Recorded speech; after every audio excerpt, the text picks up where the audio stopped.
Welcome back to a new week of LABrary.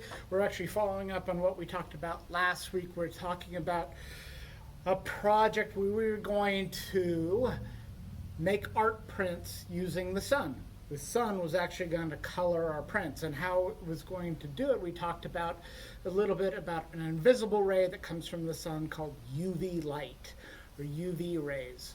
And though we can't see UV rays, they definitely affect us and they affect everything on Earth. In fact, when you go outside and you're standing under the sun, if you don't have something to protect your skin, like some sunscreen or something on a hot day, or it doesn't even have to be hot, as long as there's a lot of sunlight out, it's very easy to get burned. And when we put a sunscreen on, that protects us. That actually makes a block so the UV rays aren't going to be hitting our skin. So we can also use those UV rays, even though we can't see them, to make art. And so what UV rays would do is, if you had some paper, like some cardboard paper, the UV rays will actually come down and hit the paper, and it actually breaks the chemical bonds that the dyes, which are what color your paper, they break up the dyes, and so they'll start to fade. And then it's not just paper. If you've ever left toys outside in the backyard or anything with plastic, the more the sun hits them, the more they'll break down, the colors will fade. And this is actually a reaction to the UV rays hitting that stuff. So when you leave stuff out, the sun can actually damage them, and they can actually damage our skin. So that's why we need to protect ourselves. But as I say, what we can also do is do a fun little art and science project. So unfortunately, it's been a little cloudy here the last few days, so I haven't been able to put my art prints out until today. But let's go outside and take a quick look. Hi everybody, Mr. Travis here. We're gonna go take a look at my attempts at doing some sun prints. Let's go take a look here. So, flip our camera around here. Okay. So I've set a couple of these out, and so what I've done is I did a test with, I put some stuff from around that I had around to make one print here. I've got some string and some paper clips, and this has been outside in the sun, I don't know, a little over an hour. We can pick up something and see if it's done anything yet. Let's see. There's just a tiny bit I can see. Oh, if you can look real close, you can right through here, you can see a little bit of that, the paper clip when I moved it away. Let's see if we move this way a little bit. Oh yeah, so it's just happening. And then over here, I wrote my name in sunblock. And so I'm letting the paper fade, and then we'll wipe off some of the sunblock and see what happens with that as well. So just testing about UV rays and why it's so important that we wear sunblock and sunscreen to protect our skin, because what the UV rays is doing on this paper, again, it's breaking down the ink. The radiation is actually hitting the ink and it's breaking it down, and that's why all the stuff that's hitting the sun, it's actually fading the paper, breaking it up, and then whatever's the sun's not hitting will actually stay darker. So if you can imagine that's your skin, anything that isn't being covered up, that is where you're going to get a sunscreen. That's where you're going to get a sunburn. So here are the prints I'm working on. Hopefully you guys did some as well. Here's some other images I wanted to show you from when we've done these sun print programs in the past, to see what other people have done. And so you can see how the sun really did fade these prints and left everything that was covered stayed dark, and everything that was exposed to the sun, the inks and the dyes got broken down and they got lighter and lighter. Well, I hope that gives you guys some ideas of things you can try this summer, where you can do some experimentation with UV light. You can do make some art projects, that sort of thing, and also see how UV affects affects everything on Earth. And so that's this week for LABrary. Miss Kathleen is up next. She has a whole new project for us, and then I'll be back next week with another challenge as well. So see you guys next week. Thanks. Hello, and welcome to LABrary. I'm Miss Kathleen, and I want to explore some interesting topics with you today. Do you ever think about the air that's all around us? Do you know what the air is made of? We can't see it, but our bodies need it to be alive, to stay alive. In fact, every animal on Earth requires air to stay alive. The air that we breathe is made up of the naturally occurring gases, oxygen and nitrogen. The air all around us is made of about 21% oxygen and 78% nitrogen, and there are also some tiny percentages of carbon dioxide, water vapor, a gas called argon, and some even tinier percentages of some other gases, and dust. When we let the air out of our lungs, we breathe out oxygen and carbon dioxide. Here are some illustrated ways of looking at the composition or makeup of air.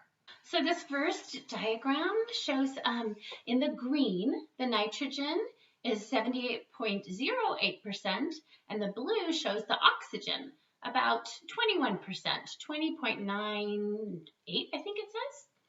And then the little yellow sliver shows the argon. And then right below, there's some building blocks. The nitrogen is the blue or purple block. The oxygen is the red block. The argon is that tiny yellow one. There's a little tiny black one that's carbon dioxide. And then the rest is just a minuscule little bit, isn't it? So back to the air that's all around us. We talked about how we can't see it, but it can definitely be manipulated or acted on by objects like people and things. And when we're just walking around, it's easy to forget that it's there, isn't it? When we run, we might notice the feeling of it on our faces or in our hair. And when we're outside, we can definitely feel the air on our skin, especially when there's a little bit of a wind.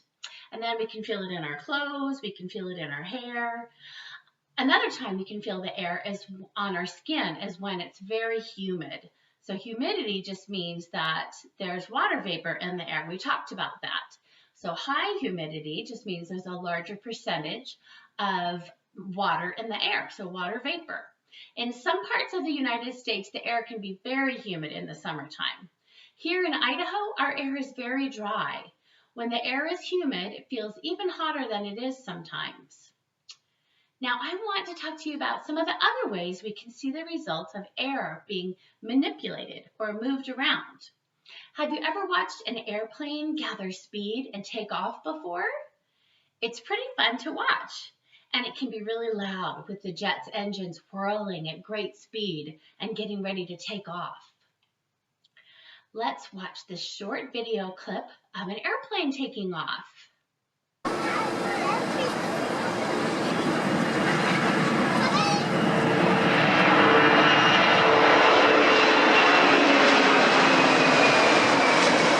Okay, so there are some scientific properties at work here that allow the plane to take off, right? Let's switch gears just a little bit before we talk about those properties at work by looking at paper airplanes, okay? Have any of you made paper airplanes before? It's pretty easy, right? Using a piece of plain copy paper, even junk mail works. You fold it in such a way, like in half lengthwise, that you can make it sail through the air. It doesn't require any scissors or glue or tape. And if you haven't made a paper airplane before, I challenge you to go ahead and experiment until you've successfully made one. See if a member of your family wants to make one too. I think your brain can probably figure it out. We have all seen what a jet airplane looks like. The shape comes to a point at one of the long ends, and then there are wings on the sides that help to keep it in the air, right? So keep folding it until you have one end that's pointed and you have wings on either side. If you get stuck, here's a cool internet link on how to make some amazing paper airplanes. But remember, master the simple one first. Maybe your family members and you can make a few different designs. So here is one that I made from leftover paper from a couple of weeks ago. Do you remember we talked about beans? Well, this one has beans on it. It's my bean airplane. Okay, here's that video clip. Really simple one using the bean paper from a couple weeks ago. It's just got a few simple folds. You start by folding your 8.5 by 11 paper in half lengthwise and then fold it in and let's see how it flies. Not bad. All right, so your challenge this week is to make at least one paper airplane and make them better than mine. That won't be hard, right? When you have it completely folded and you've tested it out, it flies, you can decorate yours. Make your paper airplane unique. Make it your own personalized airline. I'm going to make mine fancy this week, and I want to see yours all fancy and stylized, okay? Share your designs with us at LABrary on social media or email them to me at kathleen@mld.org. And also, I think it might be fun if you timed your paper airplane to see how long it could stay in the air. Did you know that there is a world record for 30 seconds in the air? I know it doesn't seem like very long, but it really is a pretty long time for it to stay in the air, considering mine was in the air for about a half a second, I think. Here's a few questions for you to keep in mind when you are making and testing out your own paper airplanes.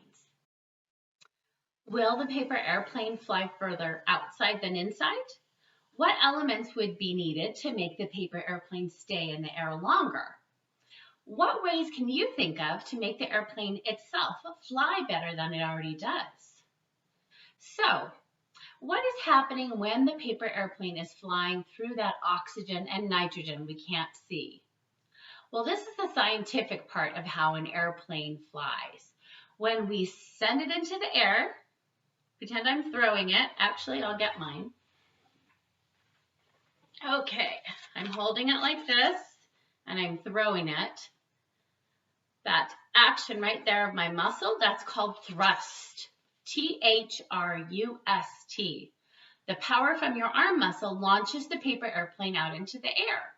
What keeps it going is the velocity or the power from your arm launching it into the air. What keeps it staying in the air though? So once your paper airplane is launched, the air pushing up on it is keeping it afloat, and that's called lift, L-I-F-T.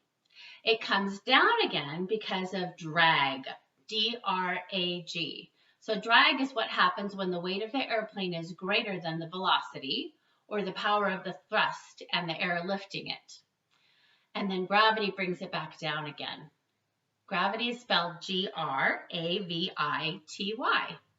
All of that, thrust, lift, drag, and gravity are forces of the property called aerodynamics. Aerodynamics just means the way that things can move around in the air. Let's spell that one. That's a long one. A-E-R-O-D-Y-N-A-M-I-C-S. Okay, here's a little poster I made that illustrates the properties. The arm muscle stands for thrust. The arrows and lines stand for lift. And the weight of something making it stop illustrates drag. That's a little foot on the brake. The following apple shows gravity. So besides birds and airplanes, what other things can fly through the air? How about helicopters? Have you ever wondered how they fly? Here is a short video clip of a helicopter. Pay attention to the rotations of the helicopter's blades.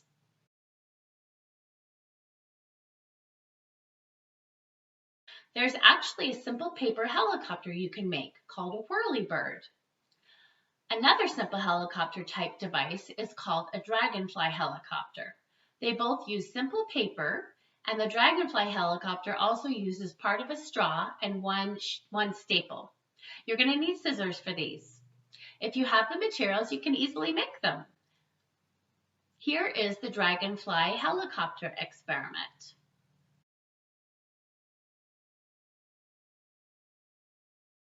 It came from a library book called 365 Weird and Wonderful Science Experiments. And here is a link to make the whirlybird. It's from an awesome website called sciencebuddies.org. You should see what other experiments you might want to try. Again, when you make a whirlybird or a dragonfly helicopter, I hope you'll share them at Meridian Library on social media or email me at kathleen@mld.org. Hey, thanks for joining me today on LABrary.